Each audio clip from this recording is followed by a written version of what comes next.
Hello everyone, welcome to SDK classes. मैं Moni SDK. आज हम करने वाले हैं कक्षा 10 की हिंदी का पाठ 8। पाठ का नाम क्या है? नेताजी का चश्मा। इसके आज हम क्या करने वाले हैं? प्रश्न उत्तर। देखिए क्या है प्रश्न और उत्तर। सबसे पहला है, सेनानी न होते हुए भी चश्मे वाले को लोग कैप्टन क्यों कहते थे? यानी कि जो उसमें फौज वगैरह में ना होते हुए भी तो लोग उनको चश्मे वाले को कैप्टन क्यों कहते थे?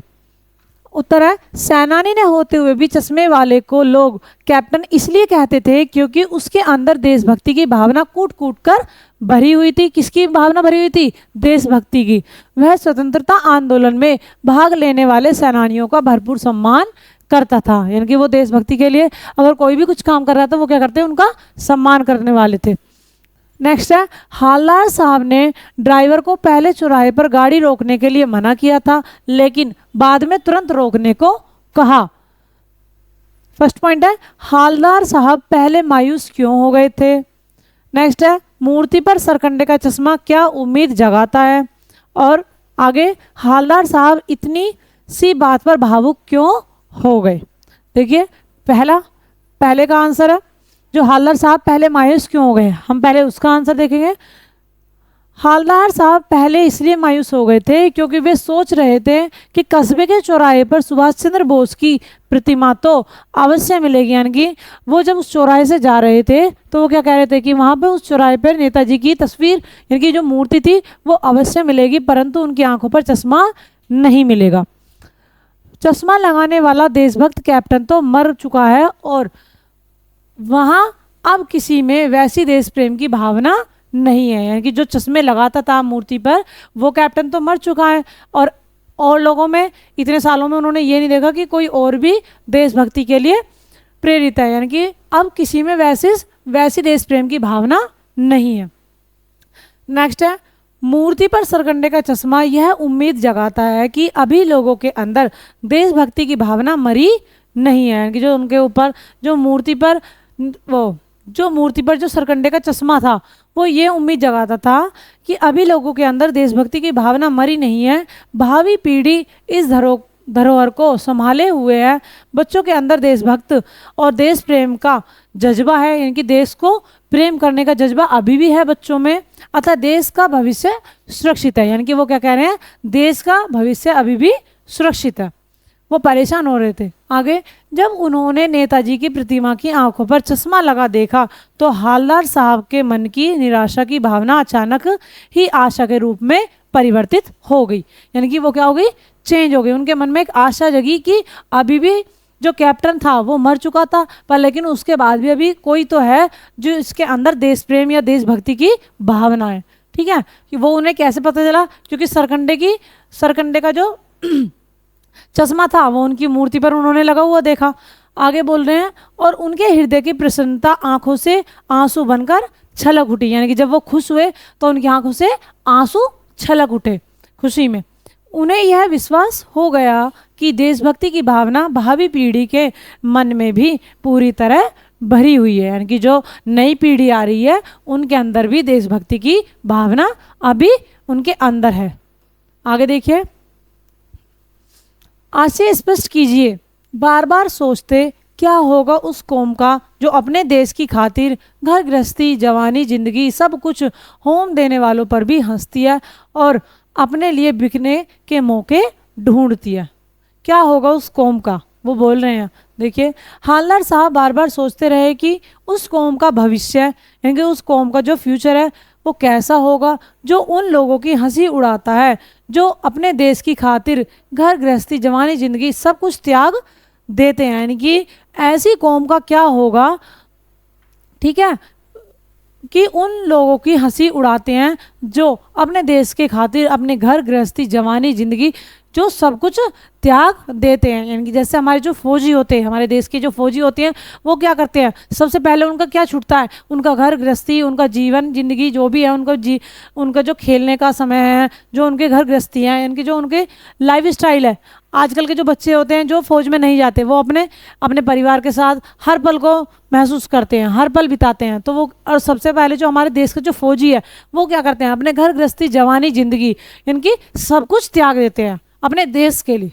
ठीक है, तो साथ ही वह ऐसे अवसर तलाशती रहती है जिसमें उसकी स्वार्थ की पूर्ति हो सके, चाहे उसके लिए उन्हें अपनी नैतिकता को भी तिलांजलि क्यों न देनी पड़े।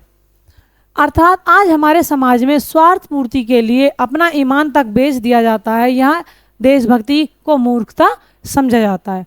ठीक है, क्या कह रहे हैं, देशभक्ति को क्या समझा जा रहा है, मूर्खता समझा जा रहा है। पर लेकिन आज भी लोग अपना ईमान बेच देते हैं। आगे, पान वाले का एक रेखाचित्र प्रस्तुत कीजिए। यानी कि जो हमने प्रीवियस वीडियो में पढ़ा था, जो चैप्टर था उसमें क्या था, एक पान वाला था, तो उसकी रेखाचित्र के बारे में पूछा गया हमसे क्वेश्चन में। तो बताइए उसमें क्या है उत्तर उनका।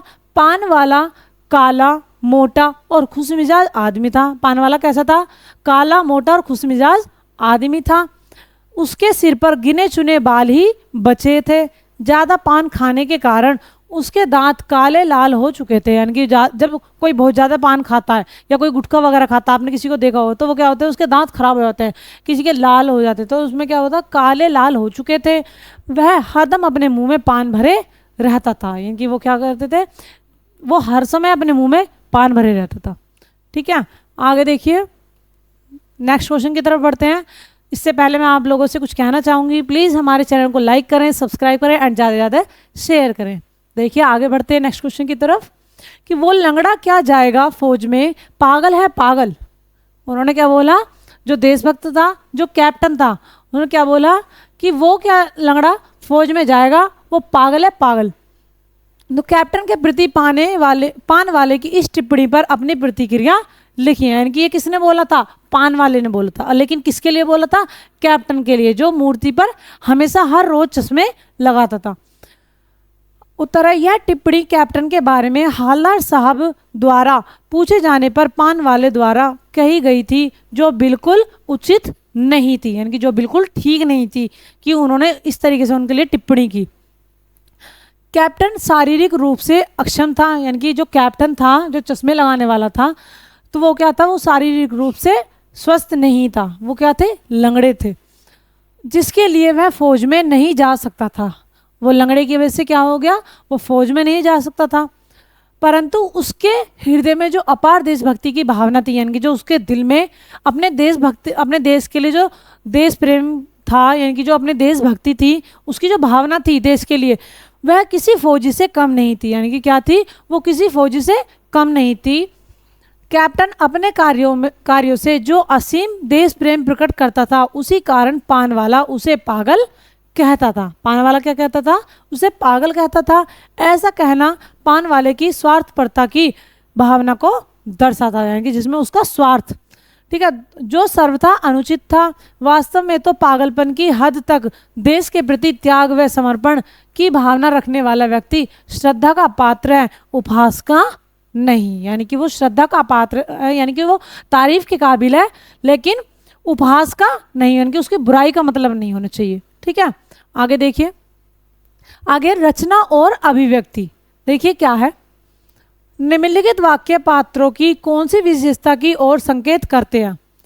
पहला पॉइंट है, हालदार साहब हमेशा चौराहे पर रुकते और नेताजी को निहारते। यानी कि जब भी हालदार साहब वहां से निकलते थे तो वो किसको निहारते थे, वो नेताजी की मूर्ति को निहारते थे। आगे, पान वाला उदास हो गया, उसने पीछे मुड़कर मुंह का पान नीचे थूका और सर झुकाकर अपनी धोती के सिरे से आंखें पूछता हुआ बोला, साहब कैप्टन मर गया। आगे, कैप्टन बार बार मूर्ति पर चश्मा लगा देता था। जो तीसरी पॉइंट है वो क्या बोला कि कैप्टन बार बार चश्मा लगा देता था। किस पे लगाता था, मूर्ति पर लगाता। उत्तर देखिए, हालदार साहब का हमेशा चौराहे पर रुकना और नेताजी को निहारना यह प्रकट करता है कि उनके अंदर देशभक्ति की भावना प्रबल थी। यानी कि उन्हें बहुत अच्छा लगता था, उनके अंदर भी देशभक्ति थी कि वो हमेशा अगर जिस चौराहे से जा रहे हैं तो वो हमेशा किसको देखते थे, नेताजी की तस्वीर को देखते थे, यानी कि उस मूर्ति को देखकर हमेशा जाते थे। और वे स्वतंत्रता के लिए संघर्ष करने वाले महापुरुषों का हृदय के से आदर करते थे। यानी कि जो स्वतंत्रता के लिए जो संघर्ष करने वाले महापुरुष थे, वो उनके लिए हृदय से आदर करने वाले थे।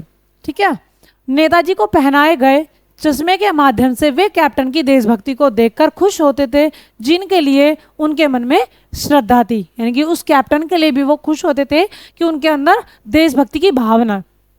आगे देखिए, कैप्टन की मृत्यु की बात पर पानवाले का उदास हो जाना और सर झुकाकर आंसू पोंछना इस बात को प्रकट करता है कि पानवाले के हृदय में कैप्टन के प्रति गहरी अहमियता की भावना थी।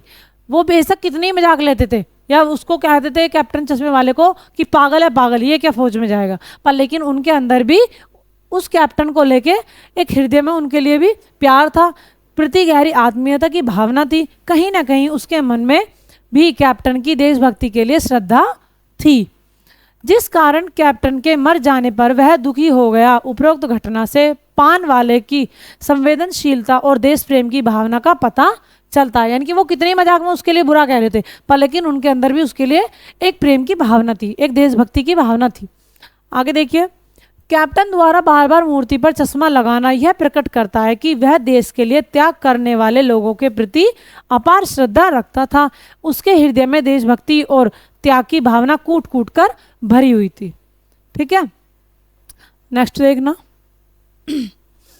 अब है, जब तक हालदार साहब ने कैप्टन को साक्षात नहीं देखा था तब तक उसके मानस पटल पर उसका कौन सा चित्र रहा होगा उसकी अपनी कल्पना से लिखिए। यानी कि जब तक हालदार साहब ने कैप्टन चश्मे वाले को नहीं देखा था तो वो अपने ही आंखों में सोचते थे कि वो ऐसा होगा या वो इस तरीके का होगा, जो देशभक्ति जिसके अंदर इतनी देशभक्ति है, वो हर रोज़ अपनी दुकान से चश्मा चेंज करता था मूर्ति का, तो वो किस तरीके का होगा। तो अब देखिए आंसर, हालदार साहब ने जब तक कैप्टन को साक्षात नहीं देखा, यानी कि जब तक उन्होंने अपनी आंखों से रियल में नहीं देखा था उनको, तब तक उनके मन मानस पटल पर कैप्टन की एक भारी भरकम मजबूत शरीर वाली रोमदार छवि अंकित हो रही थी। यानी कि उन्होंने सोचा एक स्वस्थ शरीर वाला एक जवान पुरुष होगा कि जो हमेशा मूर्ति की जो चश्मे हैं वो चेंज करता है। वो अपने मन में ही अपनी उनकी छवि बना रहे थे कि वो ऐसे होंगे वैसे होंगे। तो लेकिन इस बार क्या उन्हें लगता था फौज में होने के कारण लोग उन्हें कैप्टन कहते हैं। उन्होंने क्या सोचा था कि वो बंदा फौज में होगा इसलिए लोग उन्हें क्या कहते हैं, कैप्टन कहते हैं। ठीक है, आगे, कस्बों शहरों महानगरों पर किसी न किसी क्षेत्र के प्रसिद्ध व्यक्ति की मूर्ति लगाने का प्रचलन सा हो गया है। इस तरह की मूर्ति लगाने के क्या उद्देश्य हो सकते हैं? आप अपने इलाके के चौराहे पर किस व्यक्ति की मूर्ति स्थापित करवाना चाहेंगे और क्यों? इस मूर्ति के प्रति आपके एवं दूसरे लोगों के क्या उत्तरदायित्व होने चाहिए? 3 पॉइंट बोले गए। अब तीनों का उत्तर देखिए। इस तरह की मूर्ति लगाने का प्रमुख उद्देश्य यह होता है कि उक्त महान व्यक्ति की स्मृति हमारे मन में बनी रहे।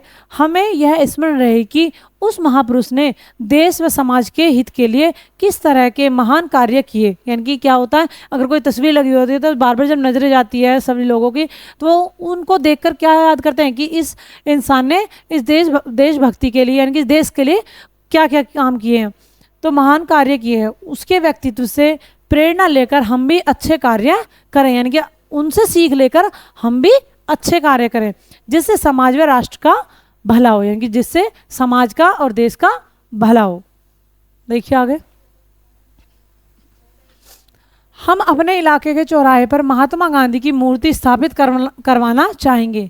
हम अपने इलाके के जो चौराहा है वहाँ पर किसकी मूर्ति स्थापित करवाना चाहेंगे? हम महात्मा गांधी की मूर्ति स्थापित करवाना चाहेंगे। इसका कारण यह है कि आज के परिवेश में जिस प्रकार के हिंसा, झूठ, स्वार्थ, वैमनस्य, सांप्रदायिकता, भ्रष्टाचार आदि बुराइयां व्याप्त होती जा रही हैं, उसमें गांधी जी के आदर्शों की प्रासंगिकता और भी बढ़ गई है।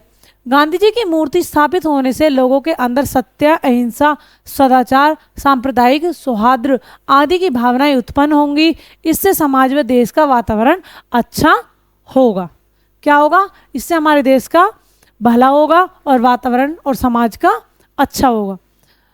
हमारा यह उत्तरदायित्व होना चाहिए कि हम उस मूर्ति की गरिमा का ध्यान रखें, यानी कि हमारे अंदर ये उत्तरदायित्व होना चाहिए कि उस मूर्ति की गरिमा का ध्यान रखें। हम न तो स्वयं उस मूर्ति का अपमान करें अथवा उसे क्षति पहुंचाएं और न ही दूसरों को ऐसा करने दें, यानी कि ना तो हम उस मूर्ति को कोई नुकसान खुद पहुंचाएं और ना ही किसी को पहुंचाने दें।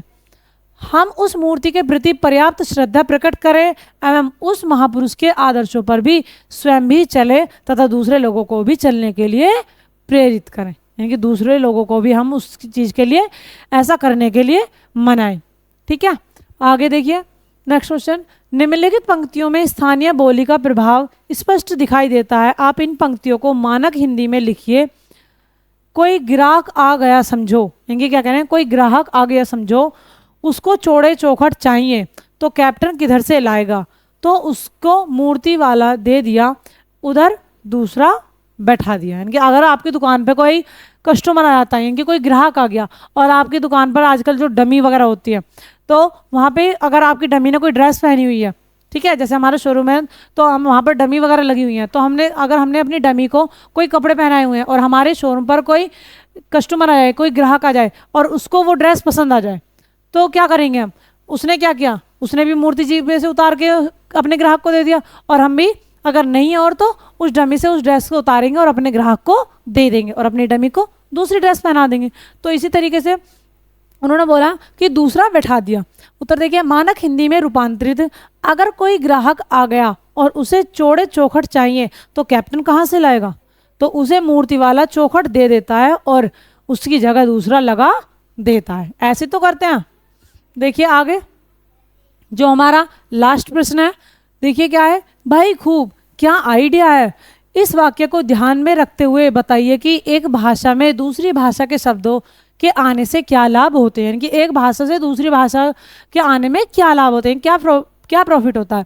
उत्तर देखिए कि इस भाषा में दूसरी भाषा के शब्दों के आने से उस भाषा की भाव व्यक्ति की क्षमता में वृद्धि होती है, भाषा का भंडार बढ़ता है, भाषा का स्वरूप अधिक आकर्षक हो जाता है और भाषा में प्रभावमयता आ जाती है। आज हमारी वीडियोस यहीं पर कंप्लीट होती है, चैप्टर हमारा यहीं पे ख़त्म होता है। अब हम मिलेंगे नेक्स्ट वीडियो के साथ, तब तक के लिए प्लीज़ हमारे चैनल को लाइक करें, सब्सक्राइब करें एंड ज़्यादा से ज़्यादा शेयर करें। Bye bye.